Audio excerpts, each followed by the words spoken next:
Welcome into a Thursday edition of the Giants Hangouts. Madelyn Burke, Jonathan Casillas, Brandon London, and with us this week, CP, the franchise, joining us. Thanks so much for coming through. Absolutely. Thanks for having me on. Always a pleasure, especially repping some Giants fans. We've got a big one this weekend, Giants-Jets at MetLife Stadium, the Battle of MetLife Stadium. Yeah. It feels like it should be more of a rivalry, but these two teams haven't played as frequently. But do you feel this, like in the fan base, CP? Do you feel like this one matters? Yeah, absolutely. I mean, I've gone to the Giants and Jets showdowns in the past. I've attended those games. Jets having won the last two, which as a Giants fan has been disappointing. But you could definitely feel it because amongst my friends, it's kind of split. We have some Giants fans, we have some Jets fans. Obviously, coming into the season, there was a lot more hype around both teams, and now both teams are kind of similar storylines going into this game. But to be honest with you, I wish that this would be an annual affair. Yeah. Make that the 17th game. Make it a real rivalry with like a trophy. You have the NBA now with the in-season tournament. Like, make this a real thing where the fans can really get into it. They do it so well in college football. I think they should do that. Do that every year. Make that the 17th game. We're calling what would the trophy? What would the trophy be for like a Jets-Giants rivalry? What would it look like? Yeah, pizza. The golden pizza, like the Statue of Liberty. Like what would that be? Statue of Liberty holding a football. I like that. Like a turnpike. I like a turnpike. Yeah. Or a speeding ticket. I love it. Hey, CP, growing up in New York, though, what was like you're talking about how you got friends that are Jets fans, friends that are Giants fans. Like growing up, was there beef?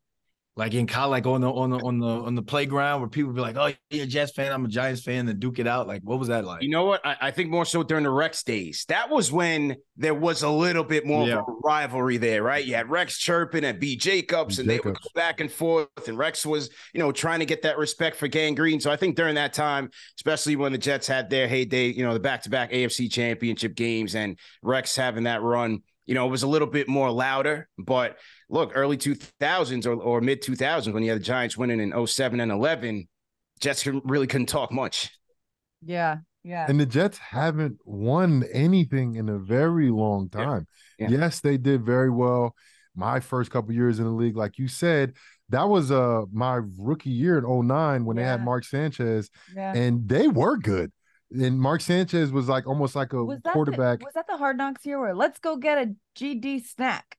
Good question. Was that? I don't know. It was around that time. That time. But I mean, they were good then, but they didn't like win. Like they got to the game, but they didn't win in the championship game. And the Giants have won recently. So that's why I think it makes these games a little bit more relevant. Yeah. Because neither one of these teams in the last 10 years, 11 years have won anything. They haven't really been good. So now that you look at it and saying, like you said, CP, going into this season, both of the expectations for both franchises were through the roof, especially the Jets. They were talking about the Jets like, hey, we were just kind of one quarterback away from winning a Super Bowl. Now you had four-time MVP come in, 4 plays into the season, he's out. They go on a losing streak. Giants win one game. They go on a losing streak. Now all of a sudden, we're both really sitting in a similar position where we're fighting kind of for that. Can we still be alive and be relevant early on and not be counting out the playoffs before the midseason hits, right? Yeah. Well, and also, though, you mentioned the similar position. The Jets, though, they're coming off their bye, but prior to the bye, they had an upset win over the Philadelphia Eagles. Big time. A big-time upset win. And that Jets defense looked something special. Yeah. Jalen Hurts had, 3 turnovers in that game? And he looked not good. Yeah, they made him uncomfortable. And that Jets defense is something that coming into this season with all the expectations of what we were talking about with Aaron Rodgers, with what that offense was supposed to look like, that was a strong point of that team. And it looks like they're kind of hitting form, much like the Giants defense is hitting their stride at this point too. The difference is, though, the Jets have been good defensively this year. The Giants just started getting good defensively in the last couple weeks. I think they created some turnovers against Miami, but they gave up like 550 yards. Yeah. Like that wasn't a good defensive outing. The Jets, though, they've looked good defensively the entire year. They've been flustering really good quarterbacks. Mahomes only had 23 points. They picked him up a couple times early, and then they made Jalen Hurts. And Brandon, we covered the Giants. We watched Jalen Hurts play football. He never looked that bad. I'll be wishing that he looked a little bit like not good at times. He looked horrible, but that's all for the Jets defense. They made him look like that. Yeah, and that's why I'm worried a little bit on this one, because when you saw once right tackle Lane Johnson went out for the Eagles, it was, I mean, Salah or Jeff Ulbrich, they just kind of not so much sent the house, but just the pressure gets there. They rush four. They play deep in the back. They want to keep everything in front of them, and then you're going to have to dink and dunk your way to the end zone. Philly couldn't do that. The Cowboys did. But I'm looking at this game. It is a battle of defense, and I think that kind of skews, or that goes in the Giants' favor, because now that the Giants are kind of trending in the right direction defensively, there's more you can throw at Zach Wilson. You know, it's not something where you can sit and look at the tape and Nathaniel Hackett be like, well, this is who they are. They're going to line up and they're going to do X, Y, Z. No, it's they've tried X, Y, Z throughout the course of the year. This hasn't worked, but now they're starting to blitz more. Now they're starting to send pressures. And if you're Wink Martindale, it's like, once you thought you had me here, I got more to throw at you. So defensively, CP, what are you seeing from this Giants defense, man? How lights out have they been over the course of the last, 3 weeks? Yeah, you're starting to see some progression. I was at that Miami game, and you're right. I think Jonathan had mentioned it. They did get their takeaways, right? Okereke did his thing. Yeah, Pinnock take the pick six to the house, but they were getting gashed, especially in the run game. But I've liked what I've seen from Leonard Williams. Sexy Dexy is doing his thing up the middle. We mentioned Okereke. I think he's really starting to take on strides in the defensive backfield. We got to talk about the contributions of a Deonte Banks, playing exceptional football right now. I mentioned Pinnock. Kayvon Thibodeau's getting into the mix, getting his tackles in there. So the defense is certainly starting to take shape. And as you said, Brandon, when it comes down to this game, which is going to be a defensive battle, I think it's going to be who handles the pressure better between Tyrod Taylor and Zach Wilson. Even though Wilson is starting to take on the pressure defenses and blitzes a little bit better than in the past, I still trust Tyrod Taylor to make better decisions, hold on to the take care of the football over Zach Wilson. And so this is why I think I give the Giants defense a little bit of an edge in this game. Well, and also too, like Tyrod Taylor's been doing such an incredible job stepping up with Daniel Jones dealing with that neck injury right now, but also the addition of Saquon Barkley, the return of Saquon Barkley cannot go overstated about the importance that he has, what he adds to that roster, what he adds to that team, and just the actual threat of the run game, the way that we've seen with the addition of Saquon on the field, that that can't be dismissed, right? No, not at all. And the Giants, like, they weren't successful running the ball last week when you look at the numbers, but they were successful because they had Saquon Barkley that could run the ball. Because defensively, you have to honor them. You have to honor Saquon. You cannot line up in the light box, because even if the offensive line is not blocking well, when they do get it right, it could be one time. It could be twice. Saquon will break it. But if you look at on the other side of the ball, Breece Hall, same type of player. Anything I could say about Saquon, I could say about Breece Hall. Well, and that was the comp for Breece Hall when he was drafted coming into the league. They were comping him and they were saying he's like a Saquon Barkley. I didn't know that, but that's a great comparison, because Breece Hall, I don't care how his run game been going, what it's looking like. If you give him a crease, he's gone. And he's a big, strong back too. The Jets don't care about Saquon this game. I'm going to be straight up and honest with you guys, because they held DeAndre Swift for the Eagles to 1.8 yards per carry. They're going to stop that run. They're going to load up and they're going to force Tyrod Taylor to, hey, you one of the highest paid backups. Well, back it up and let me see you make some throws, especially outside on the outside the numbers. But flipping it, the Giants couldn't really stop the run against the Dolphins. Got things in check, really. The Buffalo game. Got things in check against the Commanders. But what they're going to see this week is the Commanders run game 2.0. Brian Johnson and Gibson can't touch Dalvin Cook and the guy you just mentioned, Breece Hall. So you're going to have to load that box up to stop that run, because here's a number for you, 25%. The Jets are only converting 25% of their third downs, and that is the least amount in the NFL. You get Zach, it's all CP. It's just like basketball. It's let whoever gets the ball at the 3-point line, let them shoot. They want Zach Wilson to shoot this game. Well, and that was the point of emphasis last week too against Washington. They were 1 of 15 on third down. Boom. Yeah. Boom. Yeah. But look, Here's the Giants this week, their route to victory will be defensively, but they have to tackle well. Yeah. Because Garrett Wilson, even first of all, Tyler Conklin, he is tough. He's tough. He don't go down. He don't slide. He getting that ball. He running right at safeties. And look, these guys on the Giants defensive side, they've had their woes on the tackling. They have improved. McFadden has improved. I think you've seen a lot of improvement in the tackling, but they got to take another step forward this week. Garrett Wilson, who's the other kid? Gibson. That kid, you miss him, he's gone. Breece Hall, and I can't speak highly enough about these guys because as a linebacker, a guy like Breece Hall, a guy like Saquon Barkley, I could have 14 tackles against this guy. It only take one missed tackle for him to break it 60 yards. It's like, man, I did such a good job all game. I was big hitting him. I made him fumble, but he scored the game-winning touchdown because I was a little too late or I missed a tackle, and that's how good both of these guys are. It's going to come down to tackling. Who tackles better? Yeah, and I think the interesting thing is, especially with, again, the similar storylines for both teams, but you have the Jets' offensive line, despite them kind of being a hodgepodge makeshift offensive line, they're still ninth in the league in terms of run block win rate. So for the Giants, I believe it's going to be crucial, especially in the first two downs, to really contain Breece Hall. Dalvin Cook is starting to get going as well. Breece Hall third in the league in terms of yards per carry. They've got to limit those guys early and then force Zach Wilson to make some decisions on third and long, and then hopefully you get off the field. As Brandon said, Jets not a good third down conversion team. We talk about 6 sacks last week. 6 sacks last week for the Giants, and they only had 5 going into the game.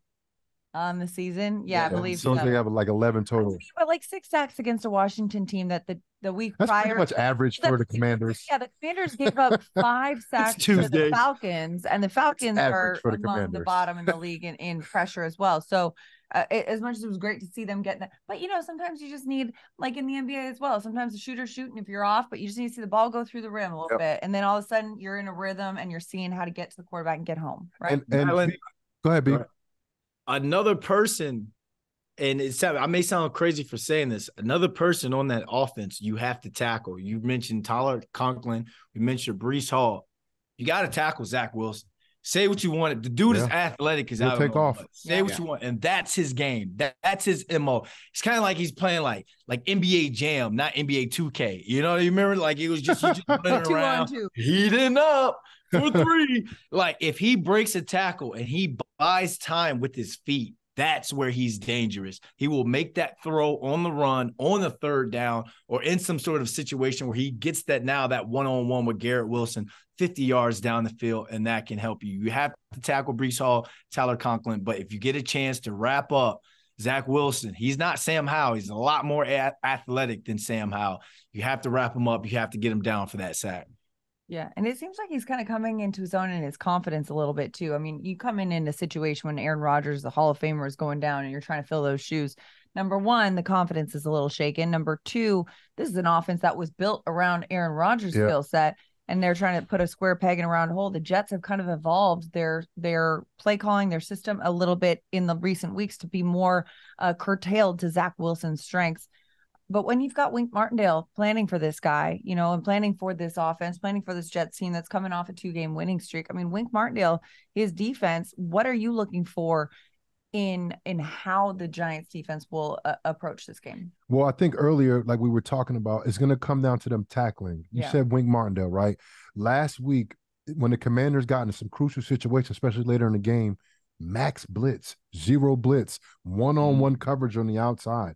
And if Sam Howell would have got that ball off accurately at the end of the game, that last throw, it would have been a different game. It maybe got the first down, possibly got the touchdown. The game would have been tied up late in the game. But the Giants have to tackle well, especially the young guys on the outside. I think we've seen Deonte Banks take that step forward. I think he's getting into that category of, is he the best corner coming out the draft this past year? right? Dexter Lawrence. Well, before that, though, Deonte Banks, according to Next Gen Stats, has allowed a league low -5.5 receptions over expected this season. That's the third fewest of any rookie through week 7 since 2018. He's allowed just 4.2 yards per target this season, trailing only Denzel Ward among cornerbacks. So Tay Banks is absolutely He's playing high-level football right now. High-level football, lockdown coverage. And we talked about going into this season, these rookie corners, how well they're going to do. You don't hear Tay Banks' name for a reason. That's a good thing. You don't hear his name a lot. Yeah. But yeah, and then you were saying Dexter Lawrence. Hey, no, Dexter Lawrence, we watched him last week, and B, we talked about this. When you are a position player and the other team has a position player or people at your position that's getting hype, you feel some type of way about that when nobody's talking about you, especially when they used to be talking about you all the time. Dexter Lawrence had one of those games. It was like, y'all forgot who I was? Bro, he dominated Nick Gates the entire game, bro. He was lined up right in front of him, too. Like, they didn't shade him. He was lined up head up on him.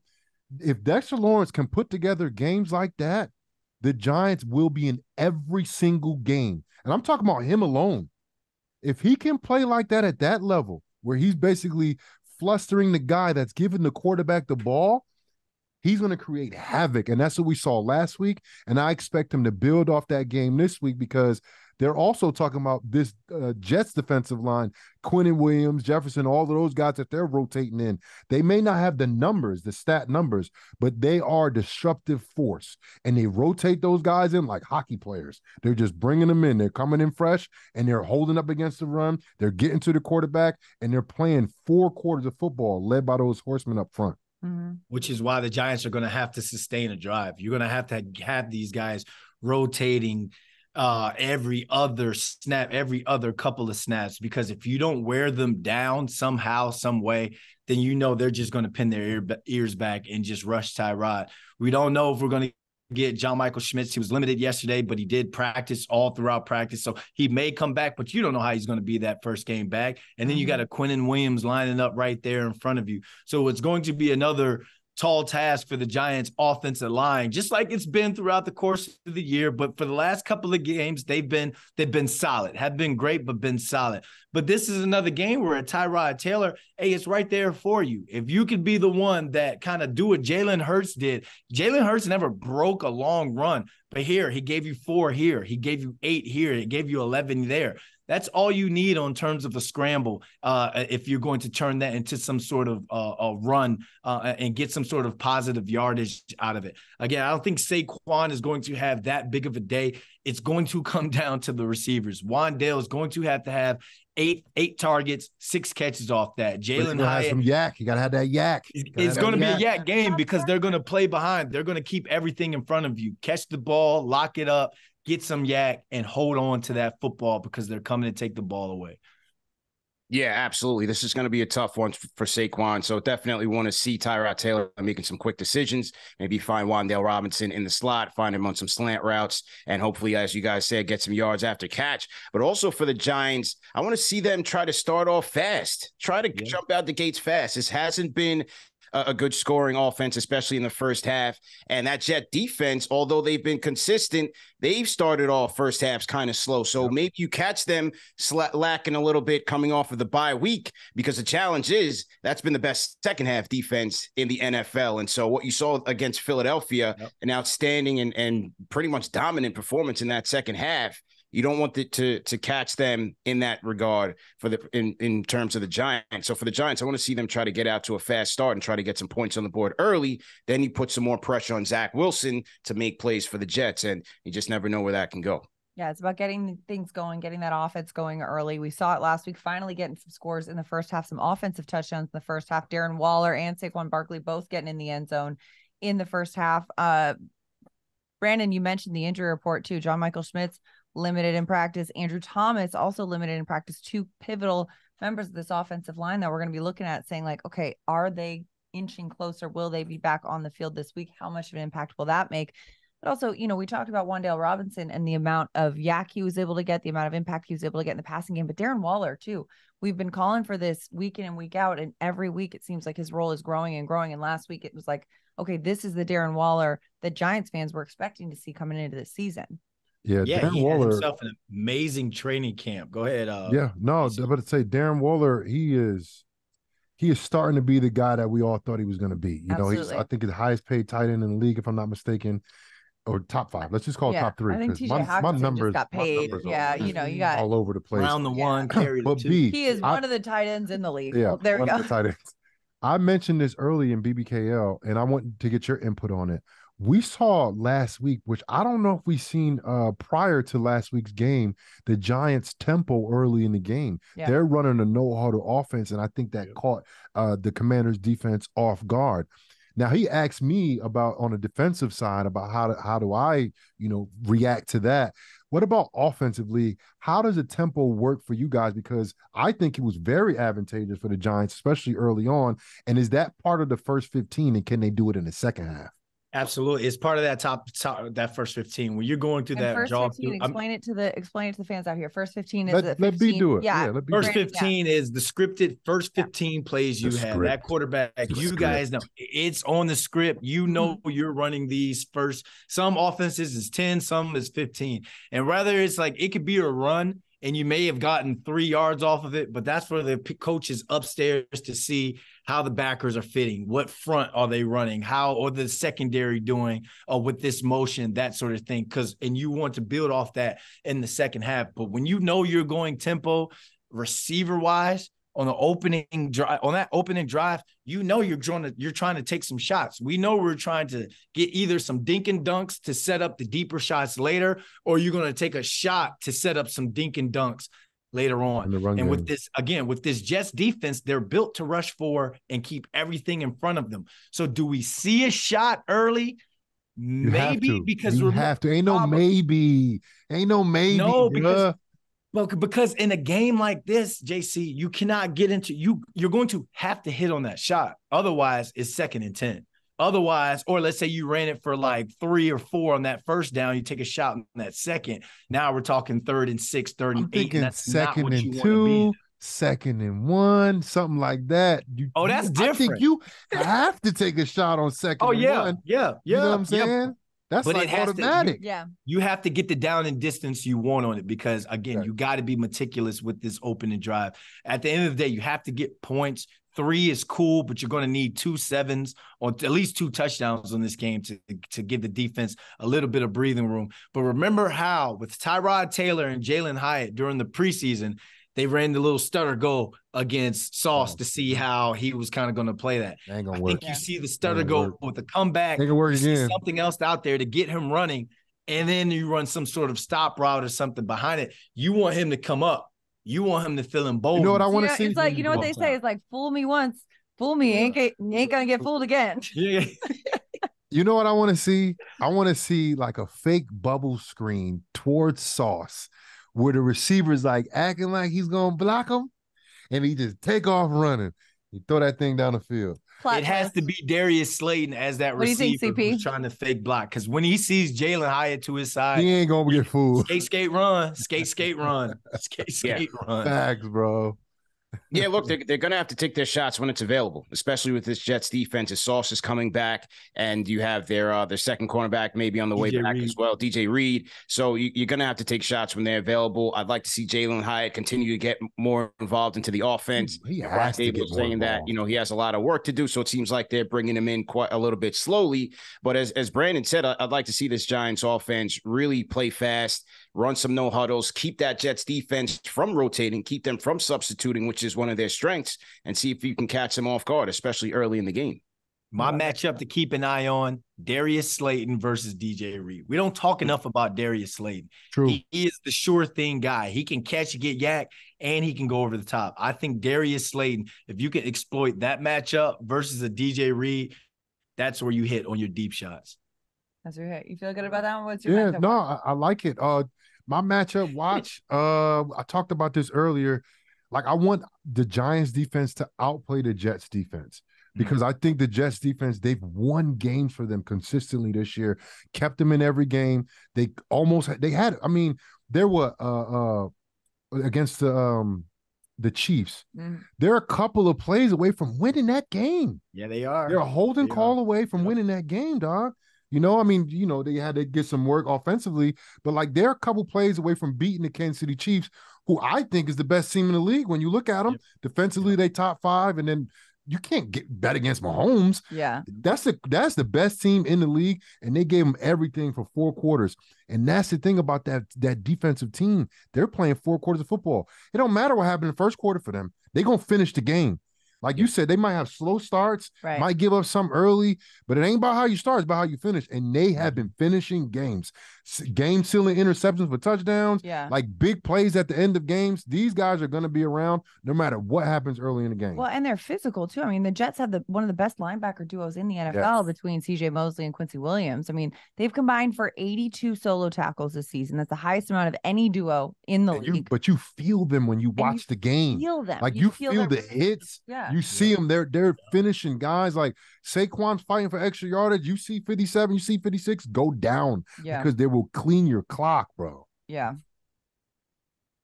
Question.